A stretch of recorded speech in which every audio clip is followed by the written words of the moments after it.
We'll learn what is feminism, what is first wave feminism, what is second wave feminism. We'll learn what is third wave feminism, what is fourth wave feminism. So there are a lot of waves of feminism. We'll learn about that, and we'll learn Mrs. Dalloway by Virginia Woolf. We'll learn Rooms for One's Own by Virginia Woolf. It is one of the essay by Virginia Woolf. So let's see. हमने जब Victorian age को discuss किया, Victorian age में मैंने आपको बताया था कि वो स्टार्ट होती है 1837 से और 1901 तक रही थी. ओके, सो ये है विक्टोरियन एज. अब इस एज के अंदर जो लिटरेचर प्रोड्यूस हुआ है उसको हम क्या कहते हैं? Victorian literature. लेकिन इसके साथ एक और बात भी थी. इस एज की कोई करैक्टरिस्टिक थी. ये एज जो है एक टिपिकल सोच थी, टिपिकल विक्टोरियन थॉट थी. क्वीन विक्टोरिया जो है वो भी फीमेल की आज़ादी के ख़िलाफ़ थी खुद. ठीक है. अब तीसरा पॉइंट ये है कि ये क्या थी? एक एज थी जो कि क्या अंडर द इन्फ्लुएंस ऑफ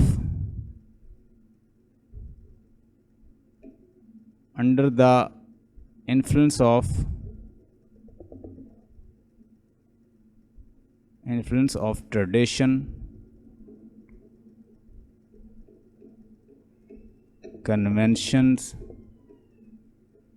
जो विक्टोरियन कन्वेंशंस थी उसके अंडर थी. इवन के writer like George Eliot, Thomas Hardy, Jane Austen, so like these lot of writer, even Oscar Wilde, they all put together, they have criticized this society, this community, typically pure Victorian typical thoughts they have criticized, they have exposed. So let's see. Society जो है वो बटी हुई थी अपर, mid और plus lower class में, और literature भी वैसा प्रोड्यूस हो रहा था. हमारे पास उस वक्त के जो टॉप के राइटर थे, जैसे हमारे पास राइटर थे उस दौर के चार्ल्स डिकन, नावल में काफ़ी वर्क हुआ है, थॉमस हार्डी. यानी ये तो वो राइटर है जो आम सिलेबस में पढ़ाए जाते हैं, मैं वही नाम ले रहा हूँ.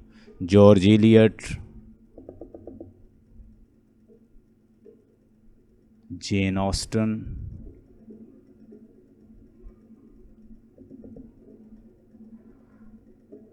तो ये कुछ राइटर थे जो उस सोसाइटी को, इवन ऑस्कर वाइल्ड जो कि ड्रामेटिस्ट था, पोएट भी था, थॉमस हार्डी पोएट भी था. अब कुछ राइटर ऐसे होंगे जो अभी हम डिस्कस करेंगे, अभी इस असाइनमेंट में आपको बताऊंगा, जो दोनों एज में आते हैं. मतलब वो विक्टोरियन एज में भी आ रहे होंगे और मॉडर्निस्ट एज में भी आ रहे हैं. उन राइटर का फिर क्या नाम है? What is the name of these writers? कि वो जो दोनों एजेस को टच कर रहे हैं, मतलब they are coming in Victorian age as well as in modernist age. Modern age में भी आ रहा है राइटर, विक्टोरियन एज में भी आ रहा है, उसके ऊपर इन्फ्लुएंस विक्टोरियन एज का भी है प्लस मॉडर्न एज का भी है. वो पोएट भी है, वो राइटर भी है. और मॉडर्न एज में बहुत सारे अमेरिकन राइटर्स जो थे वो अमेरिका से अपना जो कैरियर है वो यहाँ पे अप्लाई करने आए इंग्लैंड में, और फिर वो वहाँ पे रहने लग गए, वहाँ पे आबाद हो गए. मतलब टी.एस. इलियट पैदा हुए थे अमेरिका के अंदर. टी.एस. इलियट वहाँ से ट्रैवल करते, चूँकि उन्हें वहाँ पे अच्छी प्रोग्रेस नहीं मिली, तो टी.एस. इलियट इंग्लैंड आ जाते हैं.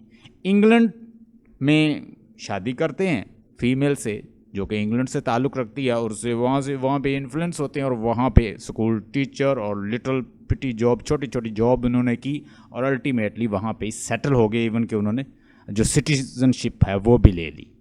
मॉडर्निस्ट राइटर है, और प्लस वो उसने ट्रैवल किया. इस तरह बहुत सारे अमेरिकन राइटर और भी हैं, उनके नाम हम डिस्कस करेंगे. एजरा पाउंड राइटर है जो उस्ताद था टी.एस. इलियट का, उसने ट्रैवल किया क्रिटिक था, पोएट था और टी.एस. इलियट का टीचर भी था, एजरा पॉन्ड। एजरा पॉन्ड का ही कोट है कि मेक इट न्यू। क्या कहता है? Make it new. आप जो भी करें उसको एक नए अंदाज से करें, नए स्टाइल से करें, नए मेथड से करें, नए शेप से करें, नई एंशियंट पुरानी चीज़ों को, क्लासिकल एंशियंट एंटिक्विटी जो है हमेशा वो ब्यूटी होती है उसमें, आप उसको पॉलिश करके, रिन्यू करके, अच्छा बना के पेश कर सकते हैं। मेक इट न्यू, और नए स्टाइल से करें। जो भी करें उसको एक नई आउटलुक के साथ करें। उसका कोट बड़ा मशहूर हुआ और मॉडर्निस्ट मूवमेंट में ये बहुत ज़्यादा इस्तेमाल हुआ। लोग जो हैं ज़्यादा से ज़्यादा इसे अप्लाई करते और पुरानी चीज़ों को नए अंदाज से पेश करते। ये मॉडर्निस्ट अप्रोच का एक बड़ा की कोट बन गया। अब यहाँ पे राइटर्स जो है, मैं बात करना चाह रहा था आपके साथ कि विक्टोरियन एज, विक्टोरियन एज के दौरान ही लोगों ने, मतलब फीमेल ने और कुछ लोगों ने ये प्रोटेस्ट करना शुरू कर दिया कि फीमेल के कुछ राइट होने चाहिए। मतलब what kind of female rights? They want that female should be having some rights. हमने जेन ऑस्टन के नावल को पढ़ा प्राइड एंड प्रेजुडिस में। उसमें मिस्टर कॉलन, जो 5 बेनेट सिस्टर हैं, जो मिस्टर बेनेट है और मिसेस बेनेट है,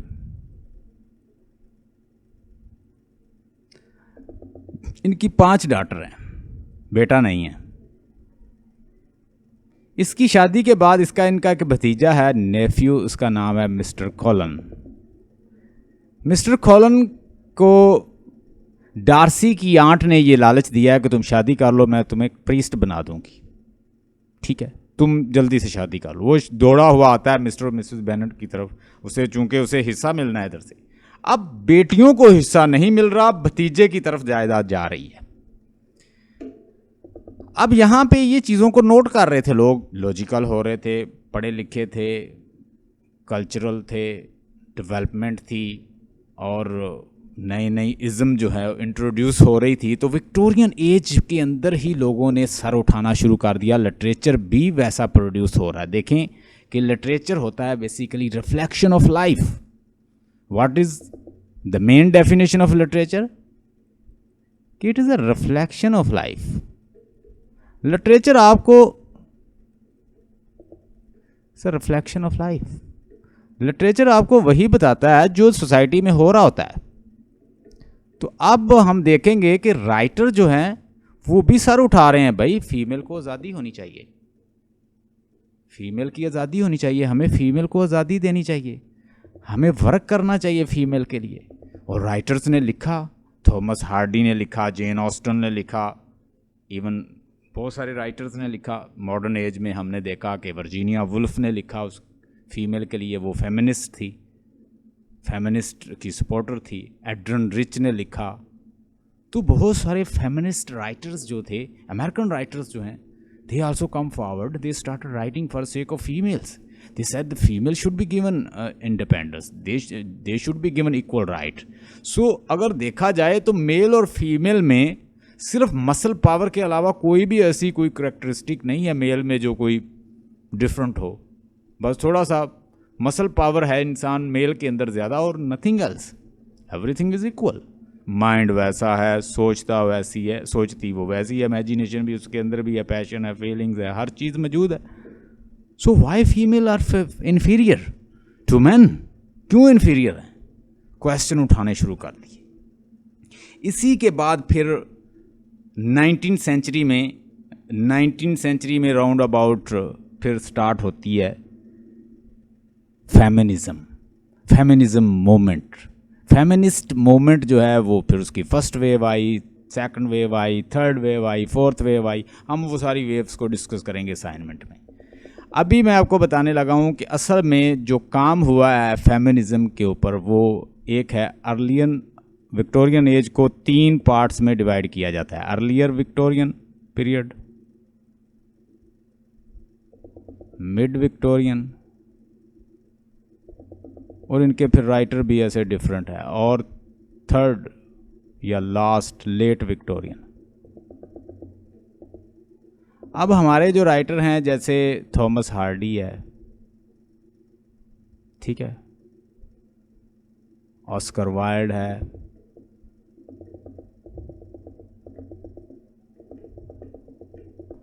ये आते हैं लेट विक्टोरियन में। और स्पेशली थॉमस हार्डी पोएट भी था और ये नावलिस्ट भी था।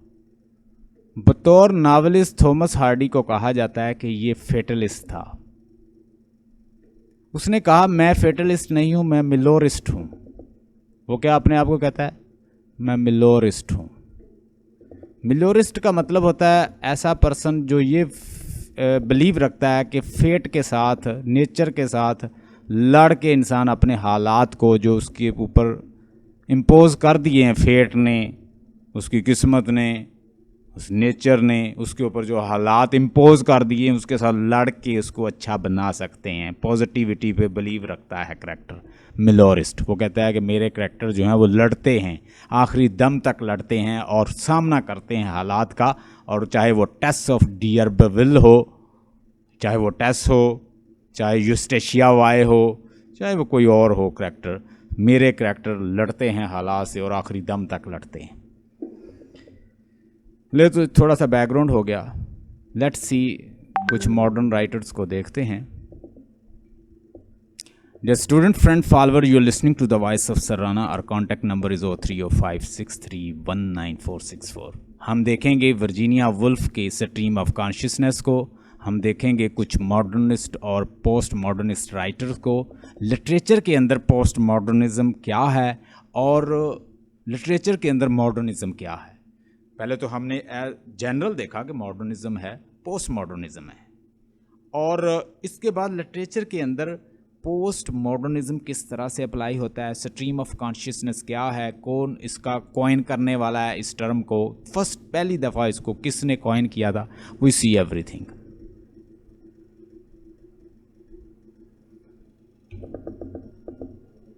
ये कुछ राइटर, ये है मॉडर्निज्म और ये है मॉडर्निज्म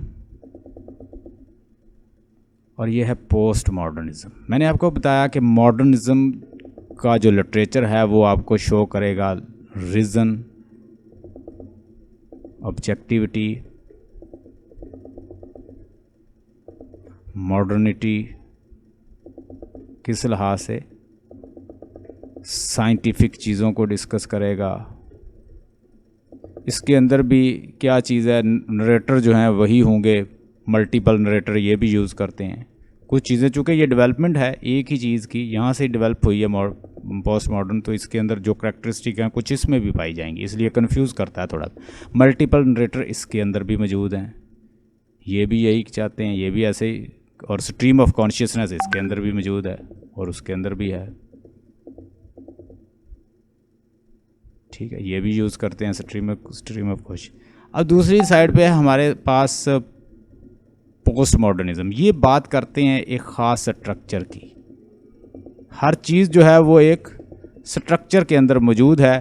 फर्डिनेंड डी सॉशर का कंसेप्ट था और उसको बहुत सारे फॉलोअर थे उसके स्ट्रक्चरलिज्म के। जैसे उसने कहा कि हर चीज़ का एक स्ट्रक्चर होता है, तो लैंग्वेज का भी एक स्ट्रक्चर होता है, लैंग्वेज को उसके स्ट्रक्चर के लिहाज से देखा जाता है।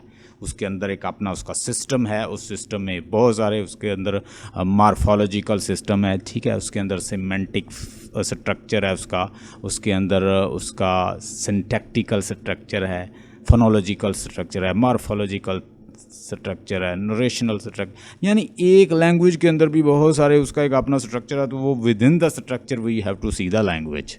और फिर उसने कुछ कंसेप्ट दिए, सिग्निफायर्ड और ये सारे हमने चीज़ें देखी थी। अब पोस्ट मॉडर्निज्म जो है वो किसको फॉलो करते हैं? पोस्ट स्ट्रक्चरलिज्म को।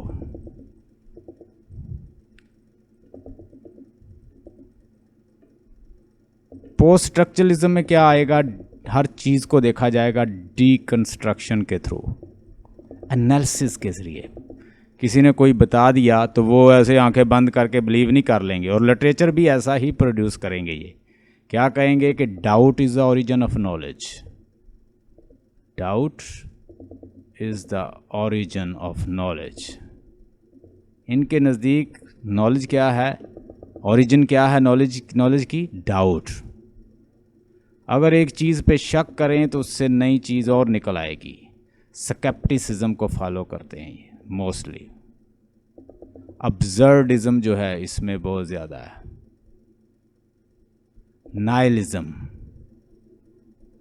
नाइलिज्म मीनिंगलेस, कि ये दुनिया मीनिंगलेस, और ये इस चीज़ पे मोस्टली बिलीव करते हैं कि इस दुनिया का कोई नो सेंटर, तो टेक्स्ट का भी कोई सेंटर नहीं होना चाहिए। जो टेक्स्ट प्रोड्यूस की जाए, नावल या टेक्स्ट या कोई literary genre, there should no central point. ना तो उसका कोई सेंट्रल पॉइंट हो, ना कोई उसका एक ही जो करैक्टर है डोमिनेट कर रहा हो, ना टेक्स्ट जो है एक ही चीज़ प्रोटैगनिस्ट के गिर्द घूमती हो। ऐसे लगे कि जैसे इसका कोई सेंटर नहीं है। लेट विक्टोरियन राइटर है, नाम है एंथनी ट्रॉलप। एंथनी ट्रॉलप की बात करने लगा हूँ। कल एक फीमेल ने मुझे टेक्स्ट किया, वो मुझसे पूछ रही थी कि सर मुझे बताइए कि इसका प्रोटैगनिस्ट कौन है। पता ही नहीं चलता कौन प्रोटैगनिस्ट है। इसके ऊपर हमने वर्क किया हुआ है और यूट्यूब के ऊपर सबसे ज़्यादा इस पे वर्क मैंने ही किया है, एंथनी ट्रॉलप पे। एंथनी ट्रॉलप का सीरीज़ में नावल मिलते हैं इसके, और इसकी सीरीज एक फिक्शनल जगह ली गई है, बर्चेस्टर टावर। क्या नाम है? बर्चेस्टर टावर। बर्चेस्टर टावर के ऊपर एक नावल है इसमें, और इस नावल के अंदर सारे करैक्टर ऐसे लगते हैं जैसे सारे अपना अपना पॉइंट ऑफ व्यू देते हैं, और ऐसे लगता है कि जैसे इसका नो प्रोटैगनिस्ट, कि इसका कोई प्रोटैगनिस्ट नहीं लगता। क्योंकि प्रोटैगनिस्ट तो वो होता ना, जो कोई अच्छा करैक्टर हो, तो सारे करैक्टर ही तकरीबन लालची लगते हैं। दो स्टोरी है किसकी? एक रोमन कैथोलिक चर्च की और दूसरा प्रोटेस्टेंट। अब ये दोनों एक दूसरे के ख़िलाफ़ साजिशें करते हैं। उनके अंदर किस तरह से रोमांस है, किस तरह से उनकी सेक्सुअल लाइफ है, किस तरह से वो एक दूसरे के साथ अट्रैक्शन करते हैं, कौन सा नेगेटिव करैक्टर है, कौन किसी को लेग पुलिंग कर रहा है, किस तरह वो एक दूसरे को पॉलिटिकल गवर्नमेंट जो है उसके साथ मिलने की कोशिश कर रहे हैं ताकि वो बिशप बन जाएं, बिशप की सीट ले लें। एंथनी ट्रॉलप ने उस यानी विक्टोरियन एज के जो फीमेल है उनको दिखाया, उसके अंदर चर्च की लाइफ को दिखाया है, उनको एक्सपोज किया है। लेकिन ऐसे लगता है कि जैसे इसका कोई प्रोटैगनिस्ट नहीं है। प्रोटैगनिस्ट मौजूद है जिसके ऊपर लेकिन वो प्रोटैगनिस्ट भी हम देखते हैं कि वो अपने बाप वो तैयारी कर रहा है, वो इस बात के इंतज़ार में है कि गवर्नमेंट कहीं गिर ना जाए, मेरे वालिद की डेथ हो जाए और मैं बन जाऊं बिशप। नेक्स्ट, आर्च डीकन ग्रेंटली जो है, उसका नाम है आर्च डीकन ग्रेंटले। अब ग्रेंटले जो है वेट कर रहा है कि उसका फादर की डेथ हो जाए और बिशप बन जाए। सारा नावल जो है आप पढ़ लें, आपको ऐसे लगेगा कि इसका कोई प्रोटैगनिस्ट नहीं है। यानी वो सबको सारे व्यू देता है, सबके हर कैरेक्टर अपना अपना व्यू दे रहा है और बात कर रहा है। और फिर इसी तरह हम पोस्ट मॉडर्निज्म के अंदर देखेंगे, नो सेंट्रल टेक्स्ट, कोई सेंट्रल पॉइंट नहीं है। वो जैसे कहते हैं कोई एब्सोल्यूट ट्रुथ नहीं है। जब एब्सोल्यूट ट्रुथ नहीं है तो कहता है फिर क्यों एक जगह पे वो कहते हैं कि टेक्स्ट को एक के हाथ में बाल देना। वो सब के पॉइंट ऑफ व्यू देते हैं, सारे कैरेक्टर जो हैं अपने व्यू दे रहे होते हैं। तो इसलिए थोड़ा सा इनके नावल को समझना थोड़ा सा कॉम्प्लेक्स हो जाता है, क्योंकि एक तो व्यू नहीं होता, व्यू फिर सारे चल रहे होते हैं, सब ने पॉइंट बताने हैं। और फिर उन्होंने पोस्ट मॉडर्निज्म में उन्होंने क्या करना है कि बाज़-औक़ात आपको हो सकता है कि एक दिन में ही, अब मिसेस डैलोवे अभी मैं आपको पढ़ाऊँगा, मिसेस डैलोवे का जो प्लॉट है वो स्टोरी इस तरह की लंदन की सेटिंग रखी गई है, ठीक है, फर्स्ट वर्ल्ड वार की सेटिंग है उसके अंदर, और वो एक दिन के अंदर ही उसको एंड किया उसने। अंदाज़ा करें कि एक दिन में पूरा नावल जो है उसने एंड कर दिया है। वर्जीनिया वुल्फ ने एक ही दिन में उस नावल की सेटिंग जो है इस तरह रखी है कि आपको एक दिन में ही वो सारी स्टोरी जो है वो सुना दी है। Mrs डैलोवे will discuss today. अच्छा, कुछ ऐसा लिटरेचर प्रोड्यूस हो रहा था, एक तो था, यानी ये तो था इंग्लैंड के अंदर जो लिटरेचर प्रोड्यूस हो रहा था या अमेरिका के अंदर लिटरेचर। अब ये जो लिटरेचर है ये क्या कौन सा है? Commonwealth literature. कॉमनवेल्थ लिटरेचर ऐसा लिटरेचर है जो ऐसी कॉलोनीज़ के अंदर प्रोड्यूस हो रहा था जो कॉलोनीज़ थी ब्रिटिश की, यानी बरतानिया में जो कॉलोनीज़ बनाई हुई थी, न्यूजीलैंड था, आयरलैंड था, या जितने भी कंट्रीज़ थे, इंडिया था, जो उनकी कॉलोनीज़ थी उसके अंदर जो लिटरेचर प्रोड्यूस हो रहा था उसको कहते थे कॉमनवेल्थ लिटरेचर। बात याद रखेगा। बाद में इसका नाम चेंज करके उन्होंने फिर इसी को क्या कर दिया, जब वो कॉलोनीज़ ख़त्म हो गई तो उसे कह दिया कॉलोनियल लिटरेचर भी इसका नाम दिया गया, ठीक है। फिर इसको पोस्ट कॉलोनियल कह दिया गया जब वो वहाँ से चले गए। पोस्ट का मतलब कि कॉलोनीज़ के बाद। तो ये लिटरेचर ये भी हम पढ़ेंगे। काम काफ़ी करने वाला पड़ा है हमने। अभी क्रिटिसिज्म जो है वो मैंने आपको सारा करवाना है, ठीक है। एंग्लो अमेरिकन लिटरेचर जो है वो सारा पढ़ाऊँगा, उसमें बहुत सारे राइटर हैं और ये सारे इंशाल्लाह हम क्लियर करेंगे। और आप जब पेपर में बैठोगे तो you will be very confident to cover this. उसके बाद वर्ल्ड लिटरेचर, इसको भी हम देखेंगे। New experiment and techniques. इस लिटरेचर के अंदर जो मॉडर्न और पोस्ट मॉडर्न लिटरेचर है उसकी कुछ टेक्निक्स थी। एक तो स्ट्रीम ऑफ कॉन्शियसनेस है। What is stream of consciousness? आप में से कोई बताना चाहे, किसी को अंदाज़ा हो कि what is stream of consciousness? Stream of consciousness का मतलब होता है कि रॉ थॉट्स, ठीक है। ये सारे पॉइंट नोट कर लें। रॉ थॉट्स, इसका मतलब होता है automatic thought. Automatic thought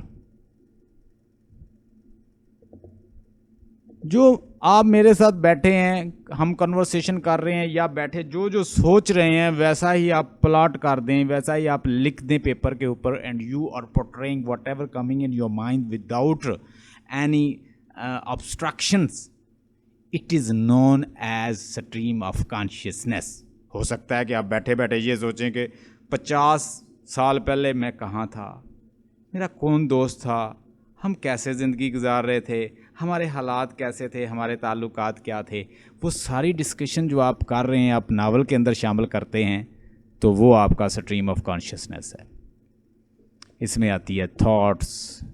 thought एक ही सोच होती है ना, इसमें फीलिंग्स, इमोशंस, पैशंस, नॉस्टैल्जिया, यानी ये बहुत वसी टर्म है स्ट्रीम ऑफ कॉन्शियसनेस। ये महज एक थॉट या सोच को कह देना आई थिंक ना काफ़ी होगा, इसमें बहुत सारी चीज़ें आ जाती।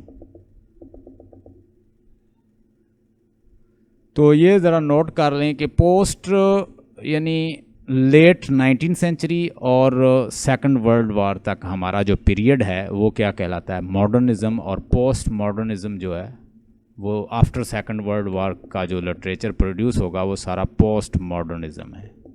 और ये एक हमारा राइटर है जॉन एशबेरी, अमेरिकन राइटर है, मैंने इसको पढ़ाया है। जॉन एशबेरी की मेलोडिक ट्रेन पढ़ें। अगर आपने नहीं इसको पढ़ा तो आप ऐसा करें, नेट के ऊपर यूट्यूब पे चले जाएं, वहाँ पे लिखें मेलोडिक ट्रेन सर राना। इसको आप 50 दफ़ा पढ़ लें आपको ये समझ नहीं आएगी कि राइटर जो है वो जैसे जैसे थॉट आती जाती है वो लिखता जाता है कि ये फ़ोटो मिरर जैसा है, ये इसका नक्शा, ट्रेन में मैं बैठा हूँ, सामने मेरे लड़की है, मैं उसके साथ हूँ, मैंने घड़ी पहनी हुई है तो उसने भी तो घड़ी पहनी हुई है, मैंने घड़ी पहनी हुई है टाइम देखने के लिए, और इसने पहनी हुई है, टॉय शॉप बनाई हुई है, ये उसने टॉय वॉच पहनी हुई है, ये एक टॉय वॉच है, और उसने तो कहता हमने भी तो टॉय वॉच की तरह बहुत सारी चीज़ें मैंने भी तो पहनी हुई हैं, जैसे मैंने कोट पहना हुआ है, किसी को क्या पता कि मेरे कपड़ों के अंदर कौन सा शख्स छुपा हुआ है, मैं कैसा हूँ, हमने क्या पहना हुआ है। तो वो फिर वो डेथ को डिस्कस करता है। जो मॉडर्निज्म पोस्ट मॉडर्न एज की जो प्रॉब्लम्स हैं उसने वो डिस्कस किया, और उसको कहा जाता है कि discuss John Ashbery as a modern and post modern poet. ये क्वेश्चन आता है अमेरिकन लिटरेचर में अक्सर, क्यों आता है कि वो इन दोनों एज को टच करता है, वो मॉडर्निज्म को भी टच करता है अपनी पोइट्री के अंदर, पोस्ट मॉडर्निज्म की कैरेक्टरिस्टिक को, दोनों को डिस्कस करता है, और बेस्ट एग्जांपल है इस पोइट्री की, हम डिस्कस करेंगे इंशाल्लाह उसको भी। मॉडर्निज्म, अच्छा ये जो राइटर हैं, कुछ राइटर हैं जो जैसे थॉमस हार्डी है, मैंने आपको बताया थॉमस हार्डी की एज जो दोनों एजेस में आ रहा है, और 20वीं सेंचुरी यानी मॉडर्न एज में भी आ रहा है और विक्टोरियन एज में भी आ रहा है, ऐसी एज को कहते हैं, लिख लें, ऐसी एज को कहते हैं transitional age, transitional author,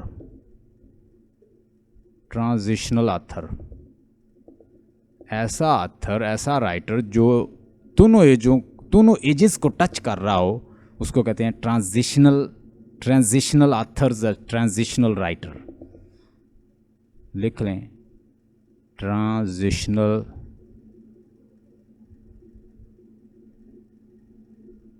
writer कह लें, ट्रांजिशनल आथर कह लें, जो आपको आसान लगता है कह लें।